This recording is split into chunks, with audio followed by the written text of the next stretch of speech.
भारत का वो नक्शा जो हम आज स्कूलों और दफ्तरों में देखते हैं, वो हमेशा से ऐसा नहीं था। बिल्कुल नहीं। इसकी सीमाएं कोई पत्थर की लकीर नहीं है, बल्कि ये तो समय के साथ बदलती रही हैं, जैसे कोई नदी अपना रास्ता बदलती है। हाँ। आजादी के बाद से अब तक राज्यों की संख्या, उनके नाम, उनकी सीमाएं, सब कुछ लगातार बदला है। सब कुछ। आज की हमारी पड़ताल इसी खींचतान की कहानी है।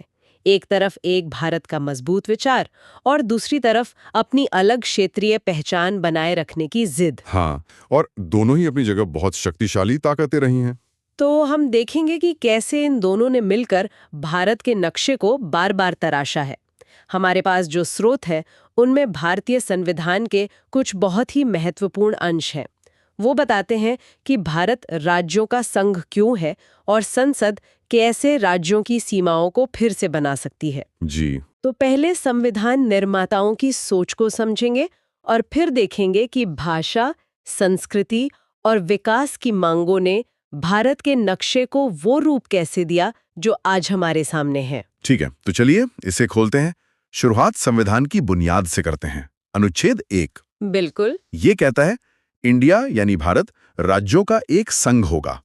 अब यहाँ संघ या यूनियन शब्द का चुनाव ये बहुत सोच समझ कर किया गया था, है ना? हाँ, अमेरिका भी तो एक फेडरेशन है जो एक तरह का संघ ही है। बिल्कुल। तो हमने वो शब्द क्यों नहीं चुना? बिल्कुल सही सवाल है और इसका जवाब डॉक्टर B.R. अम्बेडकर ने संविधान सभा में बहुत साफ दिया था। अच्छा। उन्होंने समझाया कि यूनियन ऑफ स्टेट्स लिखने के पीछे दो बहुत गहरे मतलब हैं। अच्छा। पहला, कि भारत का संघ राज्यों के बीच किसी समझौते का नतीजा नहीं है, जैसा अमेरिका में हुआ था। हाँ, जैसा अमेरिका में हुआ था, जहाँ 13 कॉलोनीज ने मिलकर एक देश बनाया। भारत में ऐसा नहीं था। और दूसरा? इसी वजह से किसी भी राज्य को इस संघ से अलग होने का कोई अधिकार नहीं है। कोई अधिकार नहीं। ये संघ अविनाशी है, इसे तोड़ा नहीं जा सकता। मतलब राज्य अपनी मर्जी से संघ से अलग नहीं हो सकते। हाँ, इसीलिए भारत के लिए अक्सर एक बहुत दिलचस्प मुहावरा इस्तेमाल होता है, विनाशी राज्यों का अविनाशी संघ। An indestructible union of destructible states. Yes, बिल्कुल। इसका असली मतलब यह है कि भारत में देश पहले आता है और राज्य बाद में। राज्यों की पहचान, उनका नाम, उनकी सीमाएं, यहाँ तक कि उनका अस्तित्व भी, सब कुछ। हाँ, सब कुछ देश की जरूरत के हिसाब से बदला जा सकता है। वो स्थायी नहीं है, लेकिन देश यानी भारत वो हमेशा एक रहेगा। और यहीं पर अनुच्छेद 3 की भूमिका बहुत बड़ी हो जाती है। हाँ। यह संसद को राज्यों को नष्ट करने या बनाने की जबरदस्त ताकत देता है। लेकिन क्या यह शक्ति कभी विवादास्पद नहीं रही? हमेशा से। क्या राज्यों ने कभी इसका विरोध नहीं किया कि केंद्र जब चाहे उनका वजूद बदल सकता है? ये तो एक तरह से तानाशाही लगती है। ये सवाल हमेशा से बहस का मुद्दा रहा है। अनुच्छेद 3 वाकई में संसद को असाधारण शक्ति देता है। संसद कानून बनाकर किसी भी राज्य का इलाका बढ़ा या घटा सकती है, उसकी सीमाओं को बदल सकती है या उसका नाम तक बदल सकती है। और इसकी प्रक्रिया क्या है? प्रक्रिया यह है कि ऐसा कोई भी बिल राष्ट्रपति की सिफारिश के बाद ही संसद में पेश हो सकता है, और पेश करने से पहले राष्ट्रपति उसे प्रभावित राज्य की विधानसभा के पास उनकी राय जानने के लिए भेजते हैं। अच्छा, तो राय ली जाती है। लेकिन, और यह सबसे बड़ी बात है, संसद उस राय को मानने के लिए मजबूर नहीं है। मतलब? वो चाहे तो राज्य की राय को पूरी तरह नजरअंदाज कर सकती है। तो मतलब राज्य की विधानसभा की राय बस एक औपचारिकता है? मोटे तौर पे हाँ। असल शक्ति तो दिल्ली में संसद के पास ही है। बिल्कुल। और इसी वजह से कई विशेषज्ञ भारतीय व्यवस्था को क्वाजी फेडरल या अर्धसंघीय कहते हैं। इसमें राज्यों को शक्तियां तो हैं, लेकिन अंतिम शक्ति केंद्र के पास ही रहती है। अब संविधान ने तो ये ढांचा बना दिया, लेकिन आजादी के वक्त जमीनी हकीकत बहुत अलग और बिखरी हुई थी। हाँ, 550 से ज्यादा देसी रियासतें। सही कहा। उनका एकीकरण अपने आप में एक महाकाव्य था। सरदार पटेल का वो जबरदस्त काम। ज्यादातर रियासतें तो मान गईं, लेकिन कुछ थीं जो अड़ गईं। बिल्कुल। हैदराबाद, जूनागढ़ और कश्मीर के मामले सबसे पेचीदा थे। हैदराबाद में तो सैन्य कार्रवाई करनी पड़ी थी। हाँ, जिसे पुलिस एक्शन कहा गया। जूनागढ़ में जनमत संग्रह हुआ क्योंकि वहां का नवाब पाकिस्तान जाना चाहता था, पर जनता भारत के साथ। और कश्मीर? और कश्मीर का विलय तो विलय पत्र पर हस्ताक्षर के बाद हुआ, जिसकी अपनी एक अलग और जटिल कहानी है। खैर, इस एकीकरण के बाद 1950 में संविधान ने राज्यों को 4 श्रेणियों में बांट दिया, भाग क, ख, ग और घ। ये तो एक अस्थायी जुगाड़ जैसा लगता है। हाँ, बिल्कुल। उस वक्त की उलझी हुई स्थिति को संभालने के लिए बस एक अस्थायी व्यवस्था थी। और ये अस्थायी व्यवस्था ज्यादा दिन चली भी नहीं। क्योंकि संविधान लागू होते ही एक नई और बहुत शक्तिशाली मांग उठने लगी, खासकर दक्षिण भारत से। भाषा के आधार पर राज्य बनाने की मांग। और ये एक बहुत बड़ा विरोधाभास था। एक तरफ आजाद भारत की बुनियाद ही विविधता पर रखी गई थी, जी। लेकिन दूसरी तरफ नेहरू और पटेल जैसे बड़े नेताओं को डर था कि अगर भाषा के आधार पर देश को बांटा गया तो ये विविधता ही एकता के लिए खतरा न बन जाए। उन्हें डर था कि लोग खुद को भारतीय से पहले मराठी, तमिल या बंगाली समझने लगेंगे। तो उन्होंने शुरू में इस मांग को खारिज कर दिया। हाँ, 1948 में बने धर आयोग और उसके बाद जेवीपी समिति, जिसमें नेहरू, पटेल और पट्टाभी सीतारमैया थे। हाँ, उन दोनों ने ही इस विचार को देश की एकता के लिए खतरनाक मानते हुए खारिज कर दिया। लेकिन फिर 1952 में एक ऐसी घटना हुई जिसने सब कुछ बदल दिया। पोट्टी श्रीरामुलु। जी, एक गांधीवादी नेता पुट्टी श्रीरामुलु तेलुगु बोलने वालों के लिए अलग आंध्र राज्य की मांग को लेकर आमरण अनशन पर बैठ गए। और 56 दिनों के अनशन के बाद उनकी मृत्यु हो गई। हाँ। सोचिए, एक इंसान का 56 दिन का अनशन और उसकी शहादत इतनी शक्तिशाली साबित हुई कि उसने भारत सरकार को अपनी नीति बदलने पर मजबूर कर दिया। बिल्कुल। उनकी मृत्यु के बाद पूरे आंध्र क्षेत्र में हिंसक प्रदर्शन हुए। सरकार पर इतना जबरदस्त दबाव बना कि उन्हें झुकना पड़ा। और फिर बना पहला भाषाई राज्य। हाँ, अक्टूबर 1953 में मद्रास राज्य से तेलुगु भाषी इलाकों को अलग करके आंध्र प्रदेश बनाया गया। इस एक घटना ने एक तरह से पैंडोरास बॉक्स खोल दिया। अब तो हर भाषाई समूह अपने लिए अलग राज्य की मांग करने लगा होगा। हाँ, और इसी को संभालने के लिए सरकार ने तुरंत दिसंबर 1953 में फजल अली की अध्यक्षता में राज्य पुनर्गठन आयोग बनाया। अच्छा। इस कमीशन की बातों का असर बहुत गहरा और लंबे समय तक रहने वाला था। इसने माना कि भाषा राज्यों के पुनर्गठन का एक बड़ा और तार्किक आधार हो सकती है। लेकिन उन्होंने एक भाषा एक राज्य के कट्टर सिद्धांत को खारिज कर दिया। मतलब सिर्फ भाषा ही सब कुछ नहीं थी। सही कहा। उन्होंने कहा कि किसी भी राज्य को बनाने से पहले 4 चीजों को देखना जरूरी है: देश की एकता और सुरक्षा, भाषा और संस्कृति में समानता, आर्थिक और प्रशासनिक समझदारी और लोगों का कल्याण। तो इन सिफारिशों के आधार पर 1956 का अधिनियम पास हुआ। जी, राज्य पुनर्गठन अधिनियम। इसने वो पुरानी 4 श्रेणियों वाली व्यवस्था खत्म की और 14 राज्य और 6 केंद्र शासित प्रदेश बनाए। ये आज के भारत के नक्शे का, आप कह सकती हैं, पहला ड्राफ्ट था। तो 1956 के कानून ने भाषाई राज्यों की नींव तो रख दी, लेकिन कहानी यहीं खत्म नहीं हुई। कुछ जगहों पर ये आग अभी भी सुलग रही थी, है ना? बिल्कुल।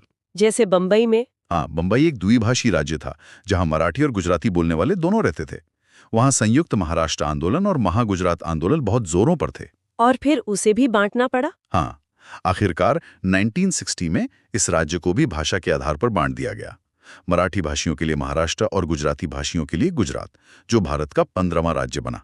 और ऐसा ही कुछ उत्तर में पंजाब के साथ भी हुआ। बिल्कुल। 1966 में पंजाब का पुनर्गठन हुआ, जो अकाली दल के पंजाबी सूबा आंदोलन का नतीजा था। शाह आयोग की सिफारिशों पर। जी, विशाल पंजाब राज्य को 3 हिस्सों में बांटा गया। पंजाबी बोलने वाले इलाकों से आज का पंजाब बना, हिंदी बोलने वाले दक्षिणी इलाकों से हरियाणा, जो 70वां राज्य बना, और पहाड़ी इलाके? और जो पहाड़ी इलाके थे उन्हें हिमाचल प्रदेश में मिला दिया गया।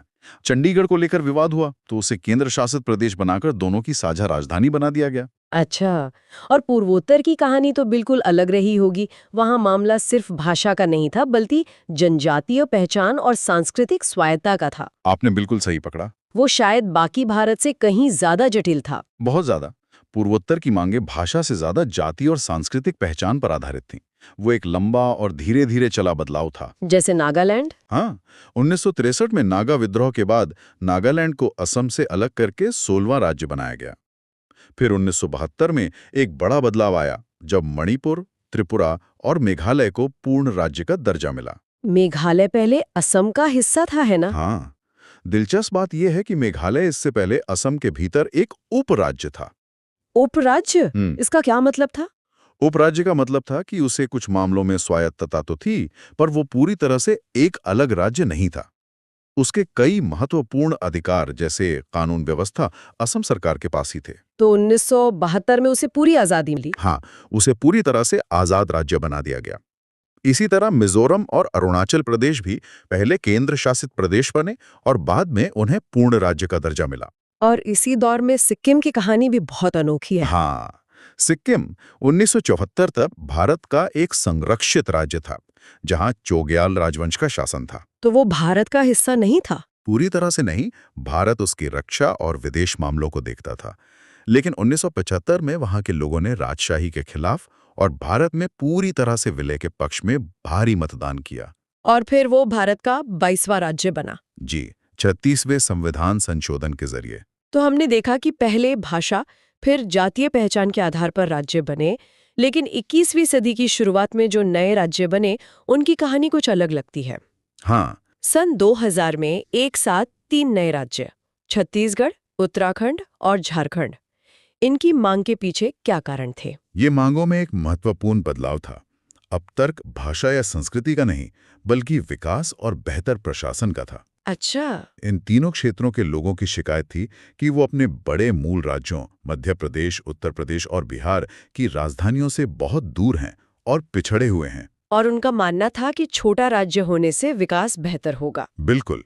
दशकों के आंदोलनों के बाद सन 2000 में इन 3 नए राज्यों का गठन किया गया। और ये सिलसिला 2014 में तेलंगाना के साथ भी जारी रहा। हाँ, तेलंगाना का आंदोलन भी बहुत पुराना था, जो आंध्र प्रदेश के गठन के समय से ही चला रहा था। उनकी भी यही शिकायतें थीं। हाँ, विकास में अनदेखी और संसाधनों के बंटवारे को लेकर। एक लंबे और कई बार हिंसक हुए आंदोलन के बाद 2014 में आंध्र प्रदेश पुनर्गठन अधिनियम के द्वारा तेलंगाना भारत का 29वां राज्य बना। और फिर आता है सबसे हालिया और शायद सबसे बड़ा बदलाव 2019 में जम्मू और कश्मीर। ये बाकी सबसे बहुत अलग था। यहाँ एक राज्य को खत्म करके 2 केंद्र शासित प्रदेश बना दिए गए। निश्चित रूप से ये अनुच्छेद 3 के इस्तेमाल का सबसे नाटकीय उदाहरण है। 2019 में सरकार ने संविधान के अनुच्छेद 370 को निष्प्रभावी कर दिया, जिसने जम्मू कश्मीर को एक विशेष दर्जा दिया हुआ था। हाँ, वो खत्म हो गया। और इसके साथ ही संसद ने जम्मू और कश्मीर पुनर्गठन अधिनियम पारित किया और राज्य को 2 केंद्र शासित प्रदेशों में बांट दिया, जम्मू और कश्मीर और लद्दाख। ये पहली बार था जब किसी राज्य का दर्जा घटाया गया हो। हाँ, किसी पूर्ण राज्य का दर्जा घटाकर उसे केंद्र शासित प्रदेश बनाया गया हो, ऐसा पहली बार हुआ। तो इस पूरी यात्रा को अगर हम देखें संविधान के अनुच्छेद 1 से लेकर 2019 तक, ये हमें क्या बताता है? ऐसा लगता है कि भारत का नक्शा एक जीवंत दस्तावेज की तरह है। बिल्कुल, जो लगातार बदल रहा है। हाँ। ये भारतीय संघ के उस अनोखे चरित्र को दिखाता है जिसकी हमने शुरू में बात की थी, विनाशी राज्यों का अविनाशी संघ। ये एक ऐसा ढांचा है जो क्षेत्रीय आकांक्षाओं को, चाहे वो भाषा, संस्कृति या विकास पर आधारित हों, उन्हें जगह देने के लिए काफी लचीला है, लेकिन साथ ही मजबूत भी। बिल्कुल, देश की एकता और अखंडता को बनाए रखने के लिए पर्याप्त रूप से मजबूत भी है। अनुच्छेद 3 की शक्ति इसी संतुलन का एक अहम हिस्सा है।